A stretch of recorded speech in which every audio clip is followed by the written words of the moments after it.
কথা ছিল বিদেশে গিয়ে টাকা জমিয়ে শোধ করবেন বাবার ঋণ, ব্যবস্থা হবে বোনের বিয়ের। প্রিয়তমা স্ত্রীকে দিয়েছিলেন ফেরার প্রতিশ্রুতি। এত স্বপ্ন আর প্রতিশ্রুতি রাখতে পারলেন না 16 বাংলাদেশি নাগরিক। দেখা হলো না মায়ের মুখ, শেষবারের মতো আলিঙ্গন করা হলো না প্রিয়তমা স্ত্রীকে।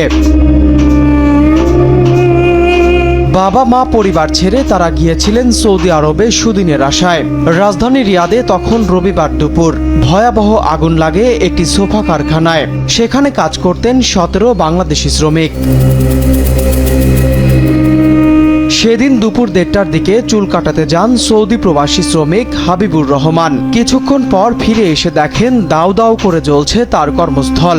ভেতরে আটকা তার 16 বাংলাদেশি সহকর্মী। কয়েক ঘন্টার চেষ্টায় আগুন নিয়ন্ত্রণে আনে সৌদির দমকল বাহিনী, কিন্তু ততক্ষণে পুড়ে ও বিষাক্ত ধোঁয়ায় প্রাণ হারিয়েছেন 16 বাংলাদেশি নাগরিক। হাবিবুর বেঁচে গেলেন, কিন্তু হারালেন 16 বাংলাদেশি ভাই, বন্ধু, সহকর্মী। প্রবাসের মাটিতে জীবন জীবিকার জন্য যাওয়া এই মানুষগুলোর এমন মৃত্যু ছুঁয়ে গেছে দেশে থাকা বাংলাদেশিদের। উপলব্ধি করছেন প্রিয়জন হারানোর বেদনা। সামাজিক যোগাযোগ মাধ্যমে ভেসে বেড়াচ্ছে প্রিয়জন হারানোর আর্তনাদ।